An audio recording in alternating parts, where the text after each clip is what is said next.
love the people that you love, admire, and respect in your life because every day is a special occasion. We never know. Tomorrow's not guaranteed for anybody. I mean, Nope. I just have a hunk of metal sitting on my chest that kind of reminds me of that fact every day, but every No, day is a special occasion. three things you'll learn from this episode today. Number one, how to turn unimaginable pain into unstoppable purpose.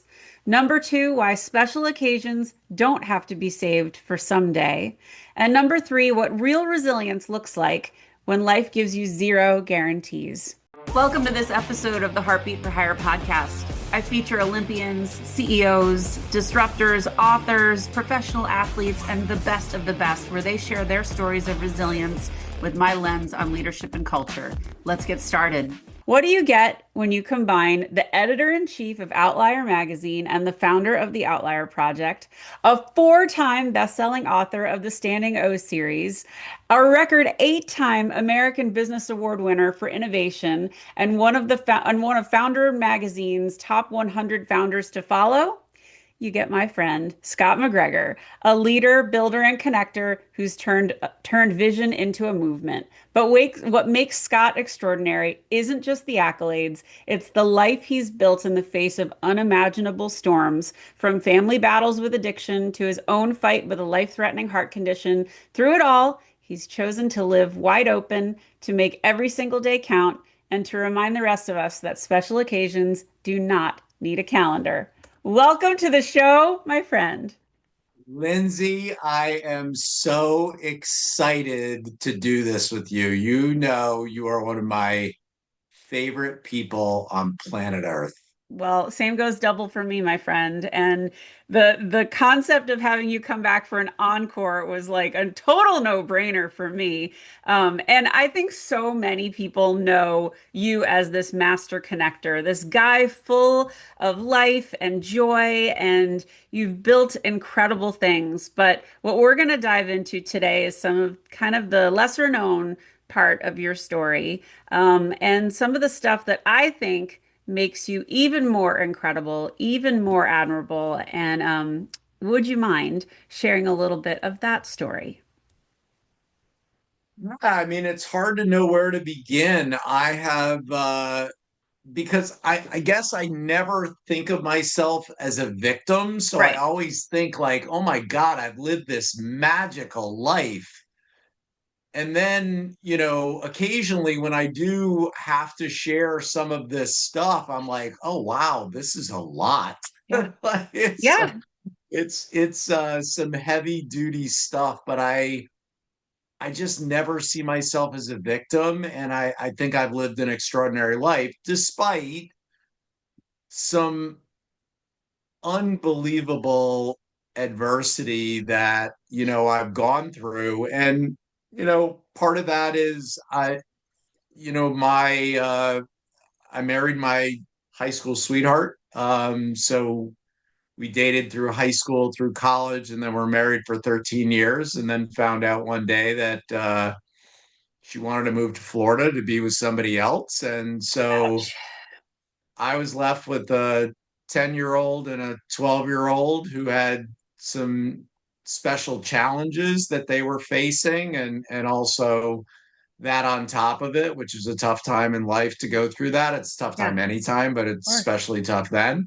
Um, and so as a chief revenue officer, tried to navigate uh, a crazy job and, two rambunctious boys and all of that. And, I love my kids to death. They are just absolutely amazing kids, but they've definitely had some significant struggles. And, it really came out in their military service. So my oldest son was a Marine and my youngest was 82nd Airborne, and they wound up both with substance abuse issues of the worst kind, Right. um, which led to many different things: suicide attempts, hospitalizations, homelessness, periods of time where didn't know where my oldest son was. So it's been a lot of navigating through very, very uncharted waters.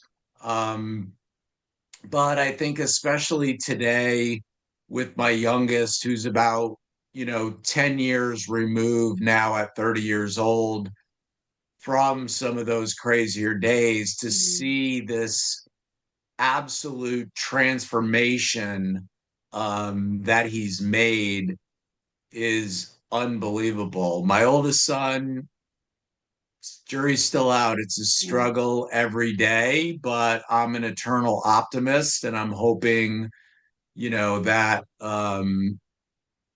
everything will click for him like it did for my youngest. So I have wonderful support from friends like you and others, who always keep me and my boys in their thoughts and prayers, and it means the world to me. So yeah, that's been a really significant part of my life that most people don't know about, because I'm You happy to talk about it. Yeah, I mean, you never shy away from talking about the tough stuff. That's one of the things I love about you. And I think because you are such an optimist and you do have such an incredible zest for life, you are constantly squeezing the most out of every opportunity.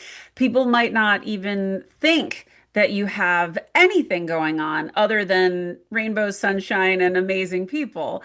And, that's really why I wanted to dig in on this because we talk about resilience on this show. We talk about leadership, and you are a natural born leader, but you have such an incredible story of resilience, and it doesn't stop with the kids. And while just living through what you have with your boys is enough to take anyone out, it didn't stop you. And then you had your own left turn, which really kind of made you have to change, a lot in your mind. So can you just share a little bit about what that was? And I want to dive in on the aftermath of all that.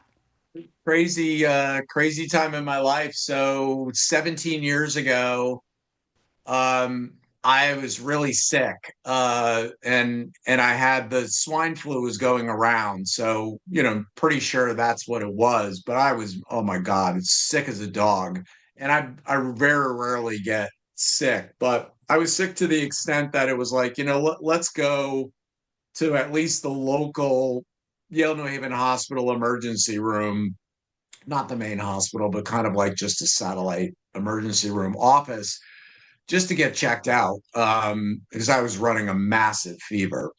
And so I went in, and very quickly they're like, "Yep, you have swine flu. It's going around." And they were ready to discharge me. And I had mentioned, I said, "You know what? I've got this like small tinge in my pec." And I said, "I think it's just from working out." And they said, "Well, let's check it out." They did an EKG.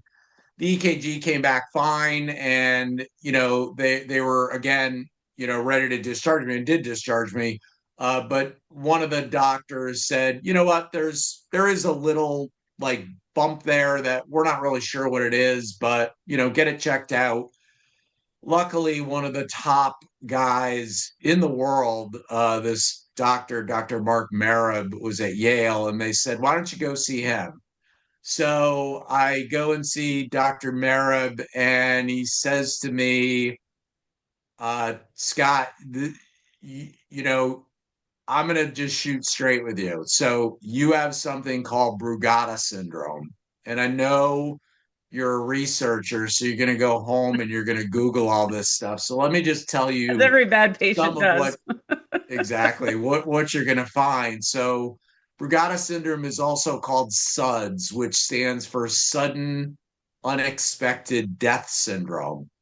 Not exactly what you want to find out that you have, but I think a lot of people can relate to not having it, but having this story play out in some way in their life, where you hear of somebody who's maybe athletic and fit and, doesn't seem to have any health issues. And, you wake up one day and it's like, oh my God, can you believe that Bobby or Sally, Yeah. dropped dead?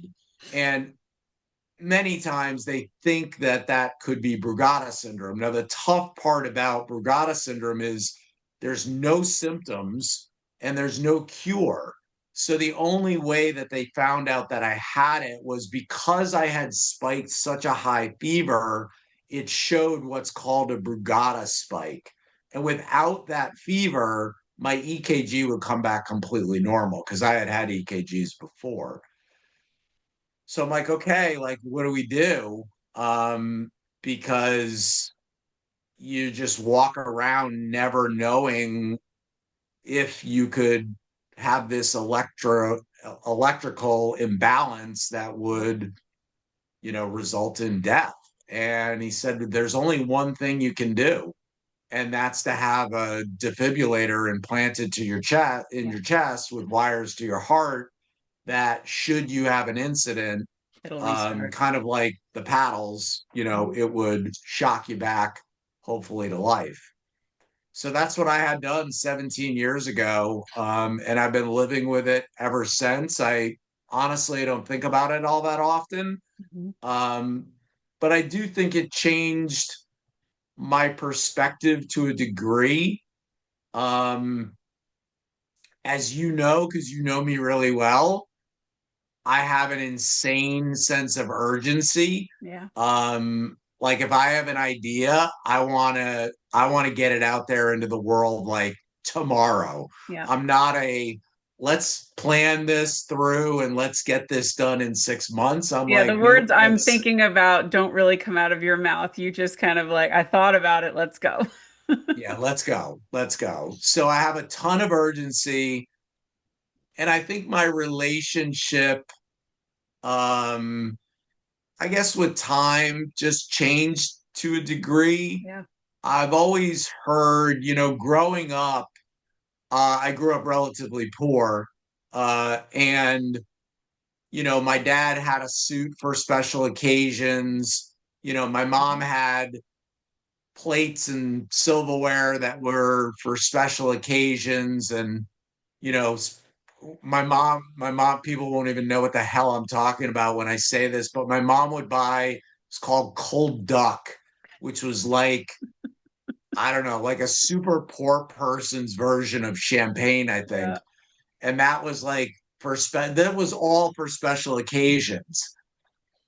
And I think when I got diagnosed with Brugada syndrome, I thought like, how crazy is it That we that we wait. save Yeah. things for special occasions?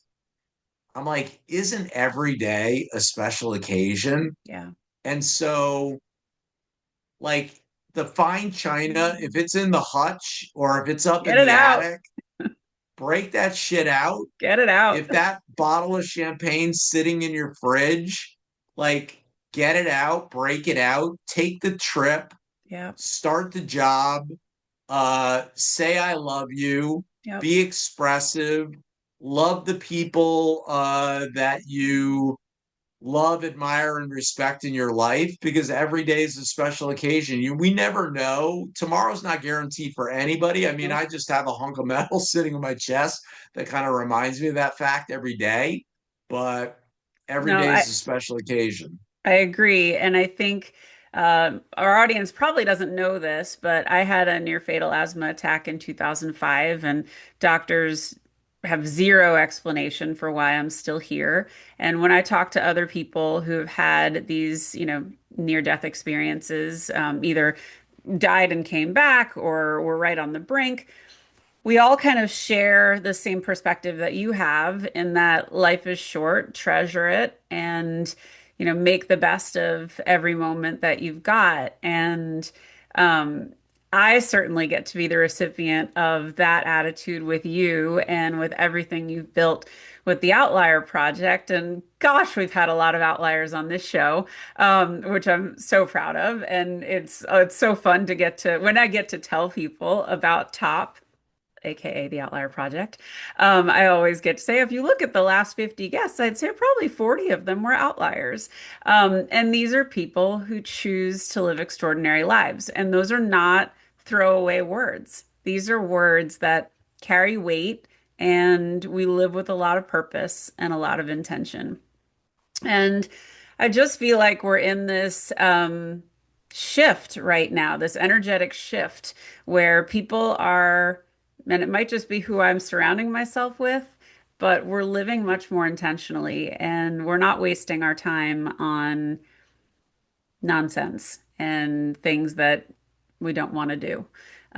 So I think you are such a glowing example of that. And uh, share some words of wisdom to maybe some of our corporate leaders who listen to the show, who are like, yeah, but you know, I can't leave this job. This is what I'm making for money. Like, what would you say to them about living intentionally and choosing to be extraordinary?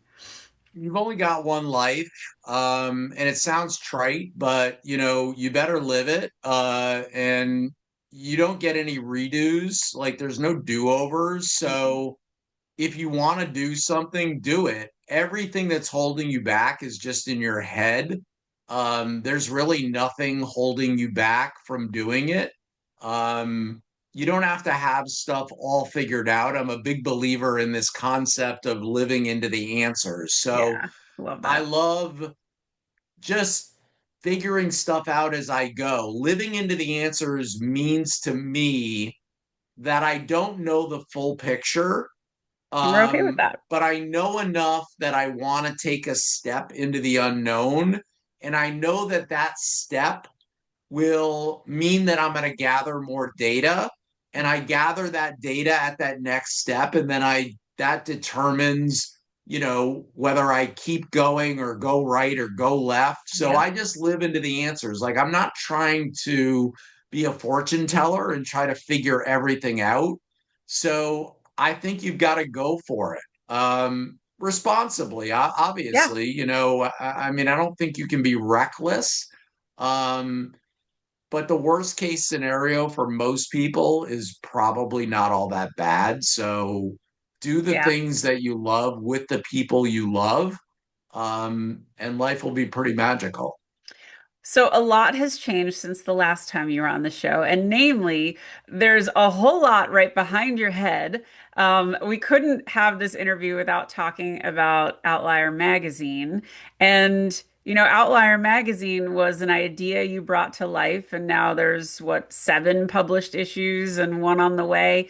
Talk a little bit about what inspired you to create the magazine and some about a little bit about the journey that it's been, because I know you've had a ball with it. Yeah. It's been well, it came out of me being a contrarian. So, if everyone's going left, I intuitively want to go right. It's just like my Me DNA. too.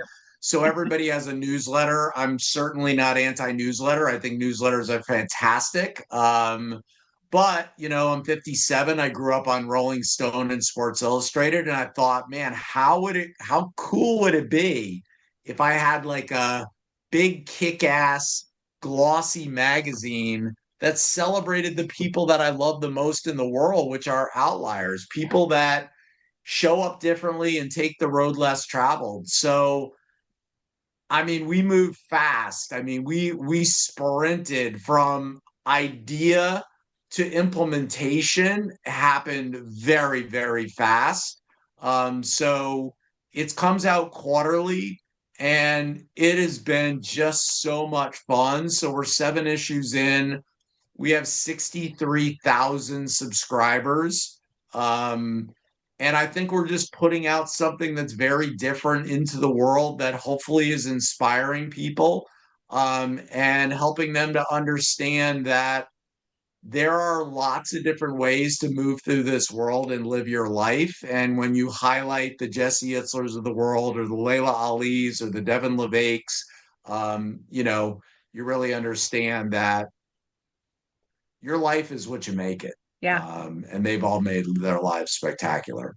Well, and I think the thing I appreciate so much about this magazine and the people that you lift up in your life is there's not a rule book that everyone subscribes to. Everybody's doing it differently. And I think that's something to be celebrated. And I've certainly felt that through my journey since leaving corporate. I mean, I definitely did not have a roadmap. I never planned on writing books. I never planned on doing a podcast, having a live show, any of those things. So I love that you bring this out in people and you always find those really special things that others don't do and that these people do exceptionally well. But one compliment I have to give you is every week in Top, we get to talk to legends, and you bring us some of the best people, like Guy Kawasaki and Rudy Rudiger and Lisa Perlow and Layla Ali and Dwight Evans and Dominique Wilkins. I mean, I could go on and on. And you ask them questions that we're not even thinking about, but we all want the answers to. And I give you so much props because I interview people for a living and you always come at it from an unexpected way. So bravo, keep doing it because it's really cool. And I love that you do that in the magazine. So great job. I mean, these stories are so cool and the things that you pull out are just fascinating. So We're gonna keep it up. We're job going well to keep done. it going. It's fun and it's going to be exciting to see what's next. I don't know what's next, but something big I think is coming. I love that. And I love that you don't know because I'm in a similar spot where I'm very open to opportunities that come my way. And that's been some of the greatest gifts that I've realized in the last 3 years. So, taking the leap to become an outlier wasn't such a big leap, but gosh, it's been rewarding. So for those people that don't know about the Outlier Project, I mean, if you're listening to this show, I don't know how you could not know, but if they don't know, what's something you would tell them about the community that they should know? It's a private invite or referral only community that is tailored for probably less than 10% of the world's population because if it was more than that, the word outlier, I don't think would even make any sense. So Right. obviously, everyone's not an outlier. Not everybody aspires to be an outlier. And my definition of an outlier is somebody who intentionally wants to show up differently. Yep. They don't want to be part of the thundering herd. They don't want to live a vanilla life. They don't want to sleepwalk through life. And so it's really built for them.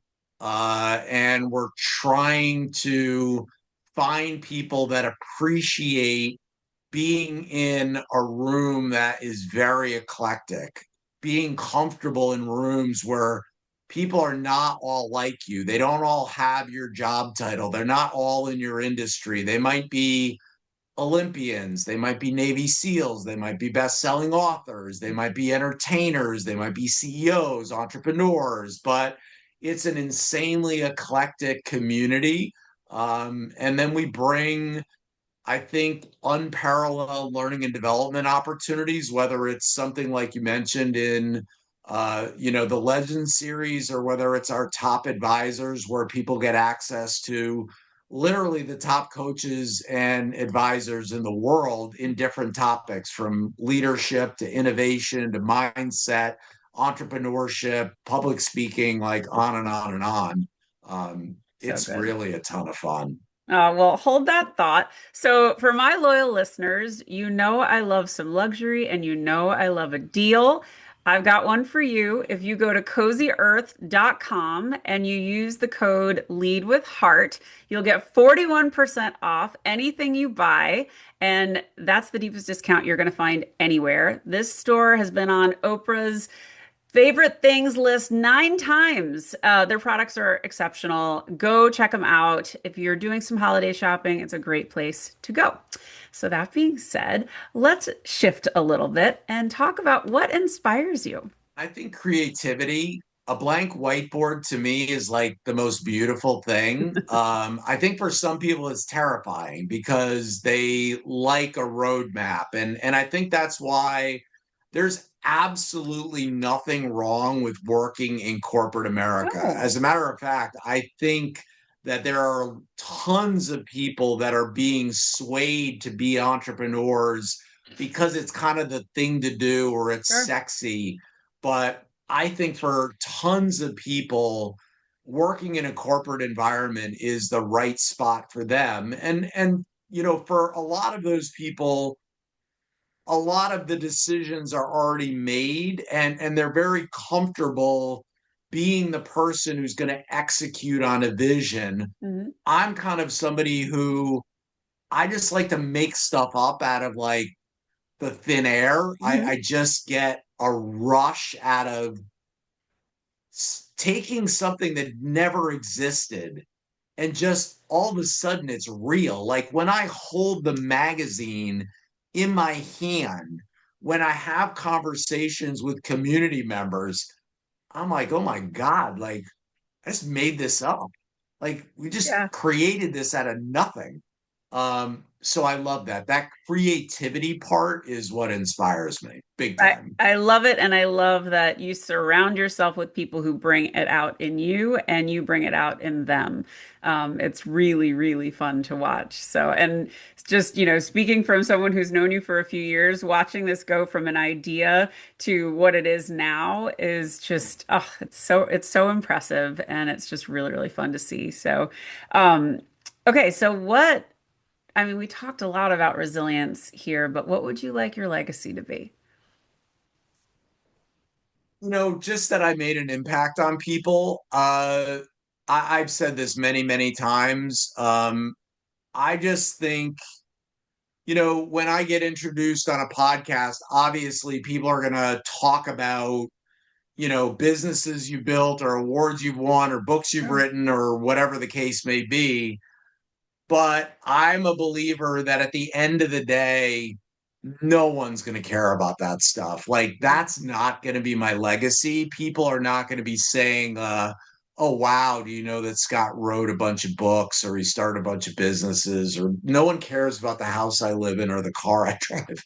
But people are going to care about the impact that I make. So, that's not going to last forever, but I think there's a ripple effect that I just love, which is why the community is the most fun I've ever had in my life. So it's all about impact to Yeah. me. That is, if there is a legacy to be had, that's what I want people to say is Scott made a difference in my life. Maybe it was an idea, maybe it was a thought, maybe it was, you know, they heard me say adversity is a gift and they understood kind of what I meant by that and took that to heart and maybe that made a positive impact on their life and others that they love. So that's all I'm looking for. Well, I will just tell you from my perspective, it's an honor to be your friend and to be in your circle. And anyone that knows you knows that you put so much heart into the smallest things. You recognize people all the time. And for someone who talks about leadership 8 days a week. You lead with so much heart and you lift each other, you lift people up at every turn. You recognize people, you write handwritten letters. I have so many. I have one right here. I keep them all. My whole desk is decorated with Outlier stuff. Yep, proud outlier. And I treasure these things from you and I treasure your heart and everything you've done to build this gorgeous community that we're a part of. So it's given me so much, and I'm super Lyndsay, grateful. my friends like you mean the world to me. I think the fact that I know that, you're a phone call away. Yeah. Like if I'm having a rough day or if I have a business problem that I want to run by somebody. Just knowing that I can pick up the phone Oh, yeah. and call you is what an unbelievable gift that is to be able to do that. So I think we really need to cherish those people in our lives and we Yep. really need to be expressive and we need to tell them how much we care about them I and how couldn't much we agree love more. them. You've helped me build those muscles a lot. And I thought I was a pretty demonstrative person and someone that told people they cared about them a lot. I have turned that up to 11. And so now I do it all the time. And I think when you lead with that much heart and you're constantly telling people what they mean to you and why, that comes back to you in a much louder way. And it's really special. So for anyone listening, I invite you to try it because it makes you feel real good. So, what is next for you, my friend? I don't know. I never have like long-term plans. I always say I'm only married to Meg, like I'm not married to anything else. Mhm. I cannot see a future where the Outlier project is not a huge part of it though. Yeah. I am so in love with the people that we have and the things that we can accomplish together that I mean, that is incredible motivation to me. So I'm excited about that. I'm excited about the platform of the magazine because I think it gives me another unique kind of platform that I didn't have before. So I'm excited to play around with that. And much to Kathy and anyone else on my team's chagrin, I'm never at a loss for new ideas, and I don't I need like a 300 batting average like a baseball player. Like seven of them could be the most ridiculous thing ever, but if three of them hit, then I feel pretty good about it. So Yeah, the ideas are you iterate all the time and you're not afraid of, yeah, well, that didn't work. We move on. Like it never slows you down. It never stops you. You're like, nope, time for a pivot. That thing, that wasn't exactly what I wanted it to be. We're going to make it better by doing this. And I think at least, I'll speak for myself in the community. I don't find that disruptive. I just find it like, okay, he's going to do something better. Let's see what's next. Yeah, And don't ruminate about, you're gonna swing and miss an awful lot in life. yeah, And, you can sit there and sulk about it and think about it forever. I mean, you do want to learn lessons from the things that didn't work and from your losses, but you also have to heal quickly.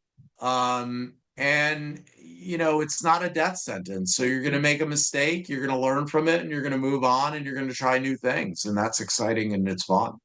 I agree. So, what words of wisdom would you share with any of the listeners about resilience and, making each day count? I mean, we've said a lot on this show, but Yeah. here's your chance to like really knock it to them. I think, it's just that thought of adversity is a gift. And, I've been in some ungodly dark places. I mean, when you're, dealing with children that you love and there's hospitalizations or homelessness or drug addiction or whatever the case may be. I mean, that's about as dark as it gets. Yeah. But I've always kind of used this mental framework of thinking about if the whole world, 8 billion people or whatever there is on our planet, they're all in a line from the person who's like leading the easiest life to the person who's, got it the worst.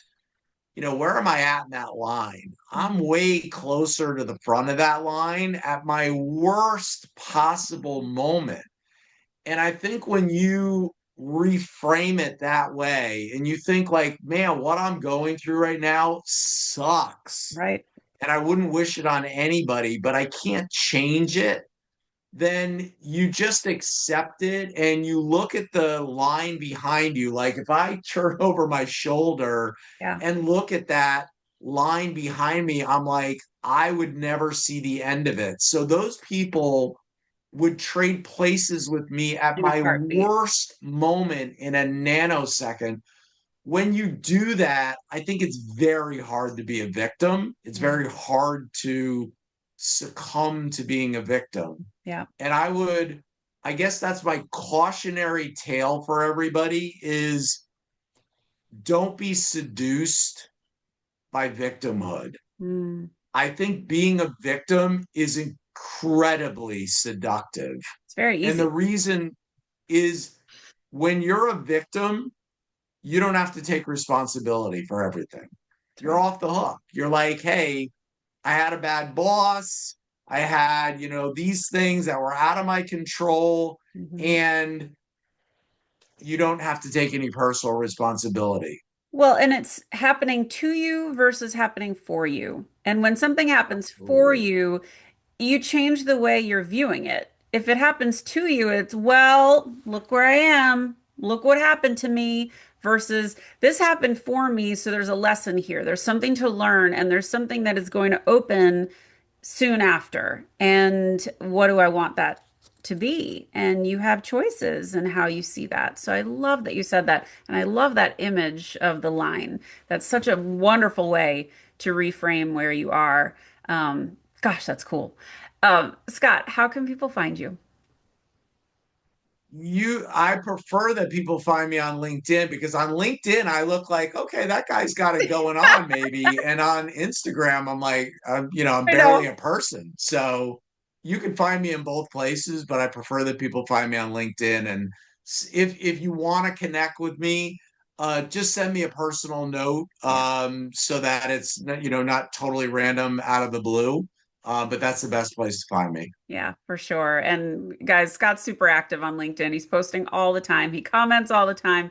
He is very accessible. And despite knowing all the brilliant people that are behind him and all the amazing people we talked about today, he is the most down to earth, the most loving, the kindest, and just a wonderful human that lifts people up. So I am so grateful that you shared all those stories today. Thank you for being a wonderful guest, but an even better friend.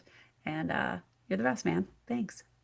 Thank you, Linz. I love you I love you and I back. appreciate you and I appreciate this opportunity. It's pretty rare that I'm ever on a podcast twice. And so this just feels, like an incredible honor. Oh, thank you. So I appreciate you and just want to thank you for this opportunity. It's absolutely my pleasure. Now, you guys, if you liked what you heard and you like these conversations, please tell your friends. Go out, subscribe, leave a 5-star review. They're so meaningful. Or write a review. It's even better. But thank you for listening. Get out there, lead with heart, and have a great day. Thanks for listening to this episode of Heartbeat for Hire. I hope you enjoyed what you heard. If you did, please subscribe to my YouTube channel or consider leaving a 5-star review and a great rating at Spotify or Apple. Thank you so much for your support. Have a great day.